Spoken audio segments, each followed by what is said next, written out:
Hey Sharon, how you doing today? Good to see you. I'm good. I'm good. How are you? I'm doing fantastic, thank you. How's your day been so far? My day has been good. Yeah, A little rain, but we're good. glad to hear it. Glad to hear it. Yeah, so let the people know who you are, what you do, and why you do it, Sharon.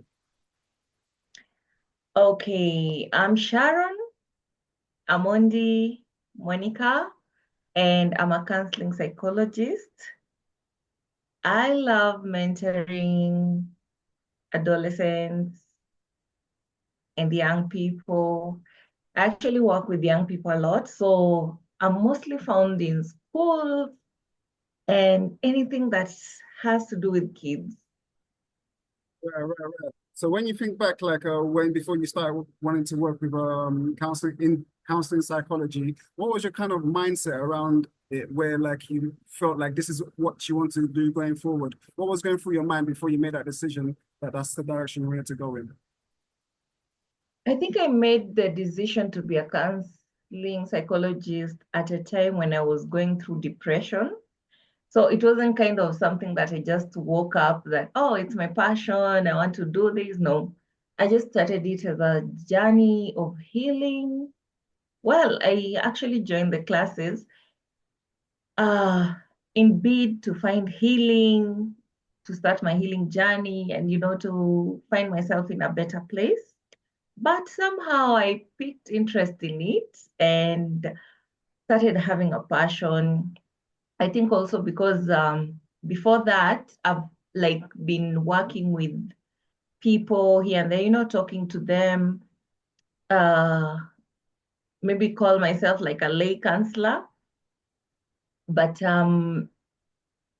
once I was in that classroom studying counseling and psychology, I think I felt like I was in the right place. And it's like also I was finding my own purpose in life. So yeah, and today I'm here. I think it's the best decision I ever made. Yeah. Excellent. Like you mentioned, like, it wasn't automatically a passion, but you was actually going through some depression at the time when you wanted to get involved. And oftentimes, people that get into the field of counseling or coaching, they have their own experiences, and then they want to help other people. So in regards to relationships, like we've all had different struggles in previous relationships, and we navigate through those to get to where we are now. What would you say some of your struggles have been in previous relationships, and how did you navigate through those to get to where you are now? Well, I've had pretty difficult relationships in the past. And actually, me to actually be in a state of depression, it was because of a relationship. And to some point, I usually say I didn't know better, or I was still young and I didn't know my way around relationship or love, if I may say. I didn't know my way around it so well, like I do now. So I think my past relationships have been difficult, maybe because I was still young and I didn't know what abuse looked like, what somebody devaluing you looked like, and going through abuse and being devalued and not getting enough out of that relationship, even if when you're giving so much, um, it was draining for me. It was really, really draining for me. And me going through classes of counseling psychology, and during that time also going through therapy, I learned a lot. I've listened to so many podcasts and read books. And I think right now, the way I'm doing my relationships is kind of different, meeting different people. Yeah, so I could say like I've evolved so much when it comes to relationships and how to handle these relationships. Excellent, excellent. Yeah, you spoke about like being feeling devalued at some point in the relationship, because you felt like you was younger at the time, and you've learned a great deal since then. And also like when people say they feel devalued in relationships, sometimes it can be something connected with gender roles within relationship, where there's certain expectations of one gender and expectations of another gender. For example, like traditionally, a man would lead in a relationship and a woman would choose to follow, right? But sometimes people feel like they want to be free and they don't necessarily want to fit into any gender role. But some people say that's very natural to fit into a gender role. This is the natural way of things. So with that being said, what is your viewpoint on gender roles within relationships? My view is that if we all just learned to stay calm in our own energies, it's much easier. Because I've realized over time that if a man is more feminine, like using the feminine energy, especially in the relationship, the lady is actually forced to step into the masculine energy. Take, for example, a woman who maybe is working and maybe the husband is not earning enough. The woman automatically steps into the man's position to be able to take care of the home, to be able to run things in the home, to be able to make sure that financially everything is running well. So I've also realized when this happens, men tend to be more, relaxed, and they feel, okay, if I may say, they feel kind of entitled to now receiving all these princess treatment, to get all these, being provided for. So the day a woman does not do that, they feel like you're not actually taking up your role. You're not doing what you're supposed to do.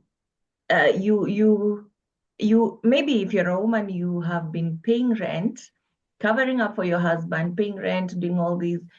The day you stop doing that, they will actually ask why. Why are you not doing that? Forgetting that it's actually their work to provide, to support the family. But I've found it easier when we step into our own energies without having to step out of it and pick anyone's energy. It's easier to run a relationship. It's easier to let a man be the leader of a relationship when he's actually doing what he's supposed to do. I'm not saying that women are not supposed to support their men, maybe in providing in the homes and whatnot, because I believe also relationships are 100. Sometimes you're 50 and I'm 50. Sometimes you're 70, I'm 30. Sometimes I'm 80, you're 20. So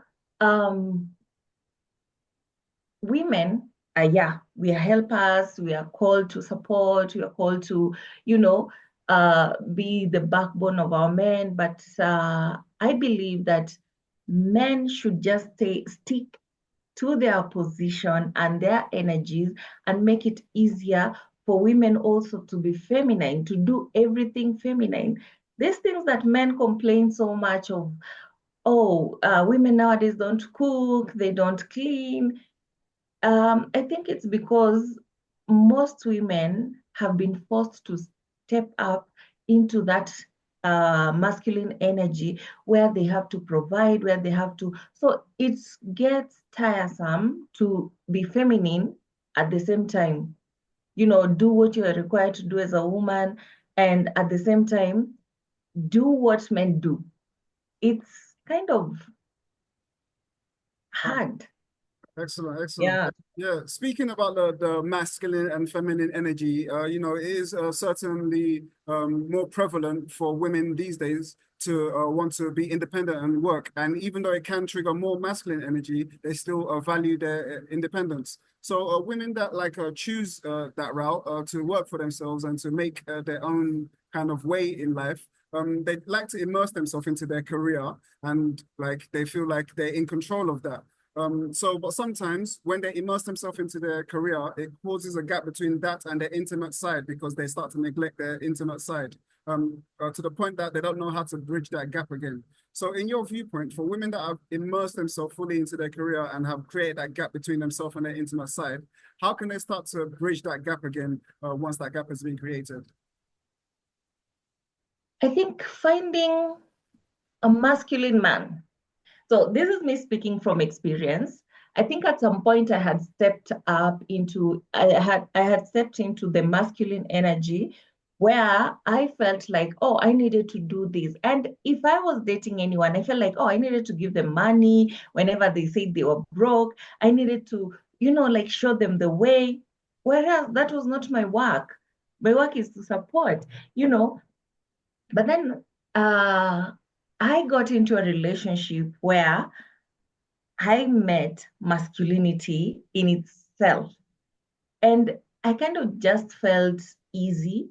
It does not mean that I'm not working. It does not mean that I'm not, going out there hustling and trying to get these bags and whatnot. It only means that I can do all these things and still come at home and feel feminine enough to cook, to clean, to take care of my family and whatnot. When you get this masculinity in your life, it makes you sit back and be feminine. Having a man who actually, without even saying, they can tell you, know what, you can do it, but I won't let you do it alone. I know you want to do this, but it's my work. A man who actually accepts that I'm masculine enough and I can do what a man is required to do and support my family and provide for my family and love my family. So to me, when a woman is loved right, they're able to balance. That's why you find some women in their workplace, they would be bossy and all that. But once they come back at home, they're the softest people you'll ever meet, because they know at home there's this masculine energy that is just allowing her to be soft, is allowing her to be a woman, is allowing her to do what women do, not making her be another masculine energy in the room. Excellent. So yeah, I feel like when women are given that room to be feminine, they will be feminine and they will still go out there, hustle, do their own things, and come back and do these feminine things. Yeah, yeah. When, only when a man becomes masculine enough to do his own job. Right, right. Yeah, there is definitely a natural balance that when it can arise, it creates a harmony in a relationship. Yeah. Yeah. Another issue that tends to arise in relationships is when people have attraction towards other people apart from their partner. So, like, it makes them question like the relationship dynamics, like if this type of relationship is right for them, because sometimes they don't want to like cheat on their partner, but they have this attraction. So they start thinking other kind of relationship dynamics, such as monogamy versus non-monogamy. So with that being said, within that context of attraction, what is your viewpoint on monogamy versus non-monogamy? I think that's a personal choice on people's personal choice, because I believe that we have been given the choice to love one person. And when you step out of that, it only means you have chosen to maybe look for greener pastures, or you feel like, oh, I need a little bit of everything. And she's not giving me a little bit of everything. So I'll have to look for a dark, she's light. I'll have to look for a dark, a petite, but I believe that love is a choice. Being monogamous or non-monogamous is a choice. So I won't even I don't even have a doubt, a single doubt that people actually choose to step out, because I always say they will never come to apologize when they have not been caught. But the moment they have been caught is when now they come to apologize. Because if you realize you're doing something wrong, even before you're caught, you're supposed to apologize and say, oh, I did this and that. And it was at a time I was weak and all that. But you see, you wait for you to be caught. And if you're never caught, you are going for like 10, 20 years with the same person or even different people. And yet you have like a wife or a husband back at home and they know nothing about it. Well, I also tend to applaud those people who come out and actually say that, I need a second partner or a third partner or a fourth partner. I believe that is being honest and actually allowing the other partner to make a choice. So there are other partners who make a choice and say, yeah, it's okay if you feel like you need another partner, it's okay. And then there are those who will say no. So I think that is honest enough. And I actually love honest partners. But when you go out there, you don't let your partner know. And when you're caught, you're sorry. I actually don't forgive that. Or maybe I forgive, but I move on.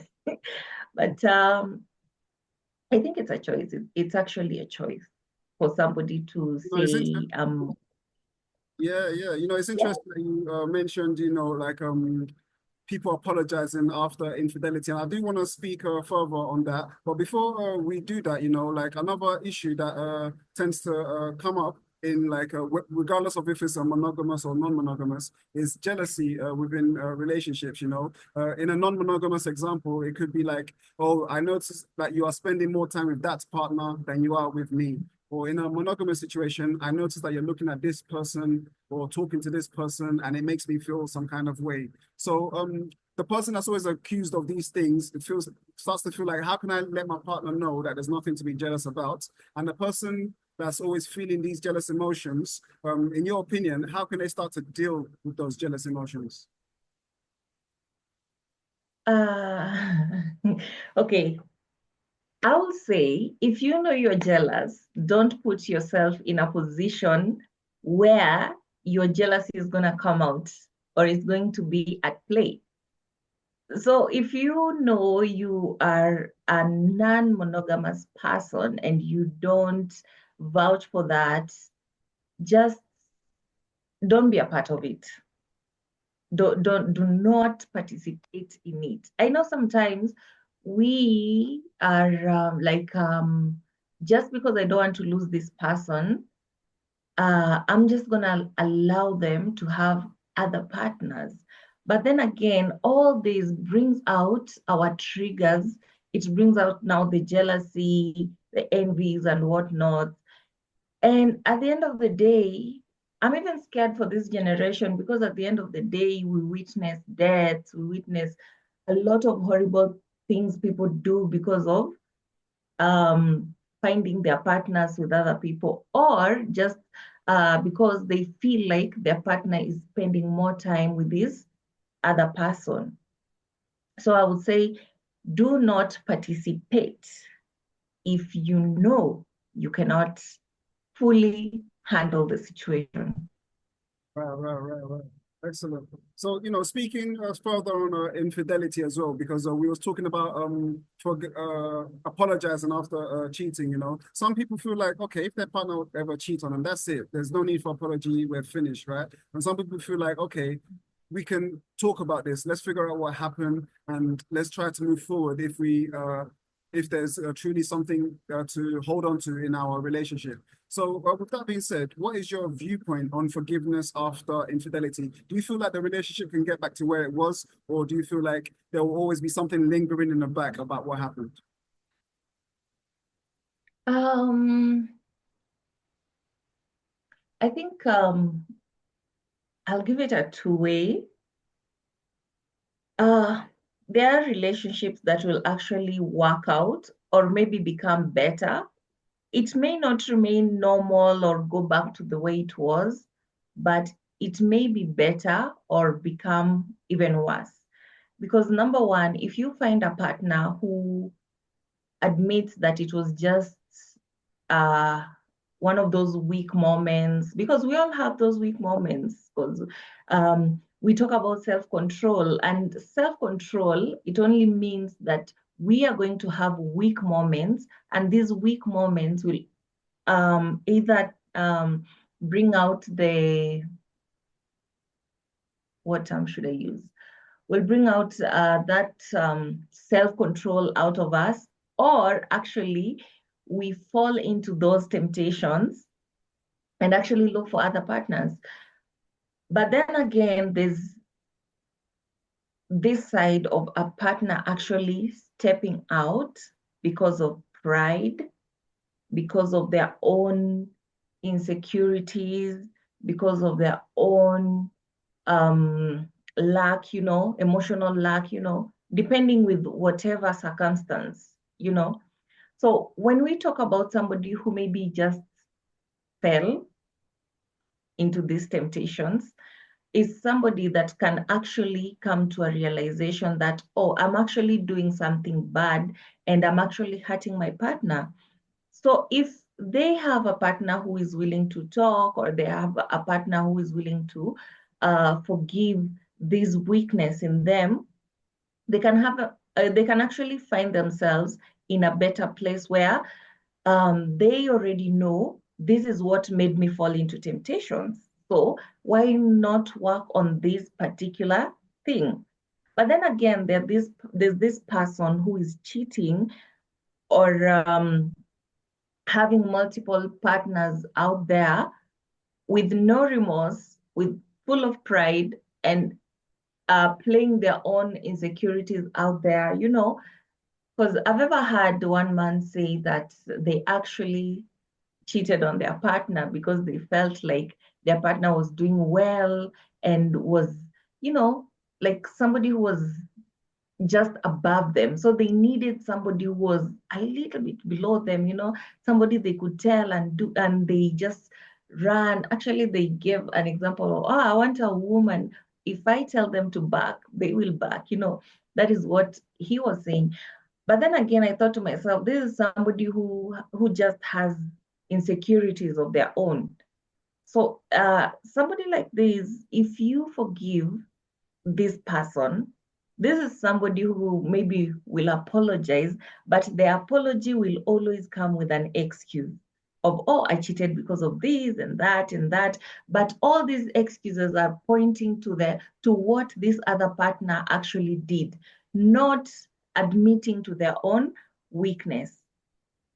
Right. Because if this partner, this other partner, if there are things that they're doing and you don't like them, you have that freedom to communicate to them that whatever you're doing, I don't like it, or it makes me feel a certain way.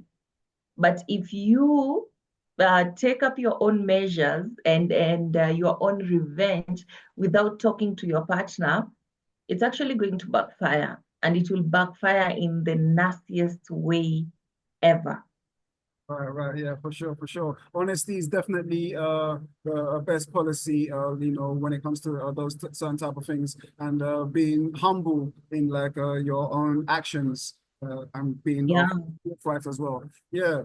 So now looking at brand new relationships, like when you get into a brand new relationship, you tend to feel a lot of butterflies. There's a lot of chemistry because this person is new. Like you want to really immerse yourself in this new experience. But some people, upon immersing themselves in this new experience, they start to lose their sense of self in the process. So, in your opinion, for someone that really immerses themselves into a new relationship, how can they do that without necessarily losing their sense of self in the process?